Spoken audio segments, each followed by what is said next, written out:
হজ 2026-এর form fill আপের কাজ আরম্ভ হয়ে গিয়েছে। 31 জুলাই 2025 পর্যন্ত 2026 সালের হজের ফর্ম ফিল আপের কাজ সমাপ্ত হবে। আপনারা যারা পবিত্র হজে যাওয়ার জন্য মনস্থির করেছেন, আপনারা অতি শীঘ্রই নিজেদের ফর্ম রেজিস্ট্রেশন করিয়ে নিন।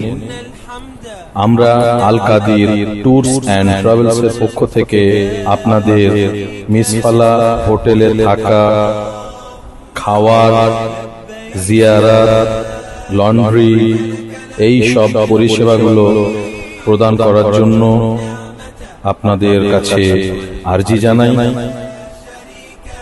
অন্যান্য ট্রাভেল এজেন্সির মতো আমরা অত্যাধিক মূল্য ধার্য করিনি। একেবারে অল্প স্বল্প খরচে আপনারা আমাদের সঙ্গে এই পরিষেবা লাভ গ্রহণ করতে পারেন। আমরা কেবলমাত্র 1,95,000 টাকা, জি আগে 1,95,000 টাকা আমাদের সার্ভিস চার্জের বিনিময়ে আপনাদের নন শিফটিং হজের সম্পূর্ণ পরিষেবা প্রদান করতে প্রস্তুত।